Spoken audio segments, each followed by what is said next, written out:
ये बात है सन 1990 की, जब दिल्ली के एक व्यक्ति ने एमआरएफ कंपनी के 20,000 शेयर्स खरीदे।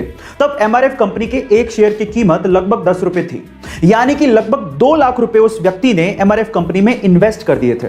उसके बाद वो पैरालाइज्ड हो गए और लगभग 10 साल उन्हें रिकवर करने में लग गए। लेकिन 10 साल बाद जब उन्होंने एमआरएफ के 20,000 शेयर्स की बात अपने पोते को बताई और जब पोते ने पता लगाया तो वो ये सुन के हैरान रह गया कि जो 20,000 शेयर्स उन्होंने लगभग 2 लाख रुपए में खरीदे थे, तब उनकी कीमत 130 करोड़ रुपए हो चुकी थी और आज के वक्त उन 20,000 शेयर्स की कीमत लगभग 160 करोड़ रुपए हो चुकी है। गाइस, इसको कहते हैं इन्वेस्टमेंट की पावर। हम मिडिल क्लास लोग ज्यादातर अपनी सेविंग्स को या तो एफडी में या आरडी में रखते हैं, लेकिन अगर उसका 10 या 20% हिस्सा भी हम लोग इन्वेस्ट कर दें तो शायद हमारे वारे न्यारे हो जाएं। तो आज ही इन्वेस्टमेंट शुरू करिए, लिंक डिस्क्रिप्शन बॉक्स में गिवन है। आजकल लड़कों और लड़कियों को सेल्फी लेने का और फोटोज खिंचवाने का बड़ा शौक होता है। ऐसी एक लड़की ने बहुत ही खूबसूरत गार्डन में एक फोटो खिंचवाई। जब वो वापस घर आई और उसने फोटो को दोबारा देखा तो फोटो तो बहुत अमेजिंग थी, लेकिन उसमें एक गड़बड़ हो गई। उसमें एक माली जो कि पौधों को पानी दे रहा था वो भी आ गया। अब उस लड़की ने अपने एक दोस्त जो कि एडिटर था उसको उस माली को हटाने को कहा, तो उस लड़के ने माली को तो हटा दिया, लेकिन साथ ही साथ उस पार्क की रौनक को भी खत्म कर दिया। अब एक उजाड़ से पार्क में लड़की खड़ी थी, ऐसी फोटो उसने बना दी। अब ऐसा करके उसने एक शानदार मैसेज देने की कोशिश की। एक बार बिल गेट्स ने किसी रेस्टोरेंट में खाना खाने के बाद खाना परोसने वाले वेटर को टिप के तौर पे $5 दिए, तो वो वेटर बिल गेट्स को बड़ी हैरानी से देखने लगा। तो इस बात पे बिल गेट्स ने वेटर से पूछा कि क्यों भाई, क्या हो गया, तो मुझे इतनी हैरानी से क्यों देख रहे हो। तो उस वेटर ने बड़ी विनम्रता से कहा कि इसी टेबल पे जब आपकी डॉटर ने खाना खाया था तो उन्होंने मुझे $500 की टिप दी थी और आप तो उनके फादर हैं, दुनिया के सबसे रिचेस्ट पर्सन हैं, और आपने मुझे सिर्फ $5 दिए।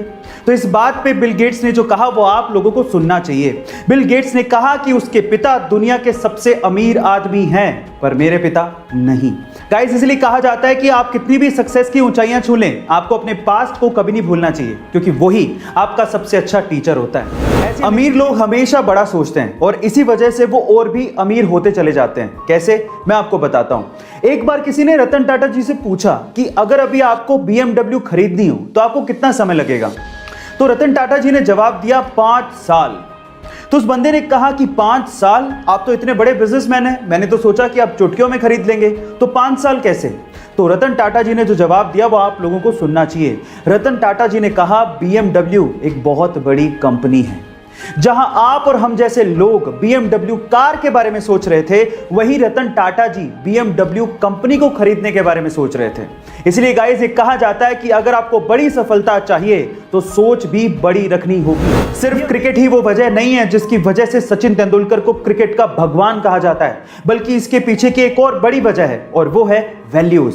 इसे एक एग्जांपल से मैं आपको समझाने की कोशिश करता हूं। जब 1996 के वर्ल्ड कप में बहुत सारी टोबैको और सिगरेट कंपनीज क्रिकेटर्स को एंडोर्समेंट के लिए या फिर एडवर्टीजमेंट के लिए अप्रोच कर रही थी, तो बहुत से नामी क्रिकेटरों ने इन्हीं सिगरेट और टोबैको कंपनीज के स्टिकर लगा लगा के बैटिंग की थी और इन कंपनीज को एंडोर्स किया था। लेकिन सचिन तेंदुलकर ने ऐसा नहीं किया।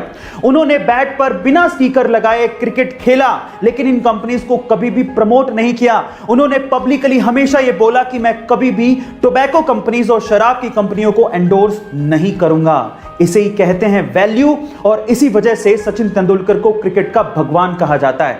गाइस, आपको ये इंफॉर्मेशन कैसी लगी चैट सेक्शन में जरूर लिखिएगा और ऐसी वीडियो के लिए YouTube पे हमारे चैनल को सब्सक्राइब कर लीजिएगा, वीडियो को शेयर करिएगा और लाइक करना मत भूलिएगा। मिलते हैं अगली वीडियो में।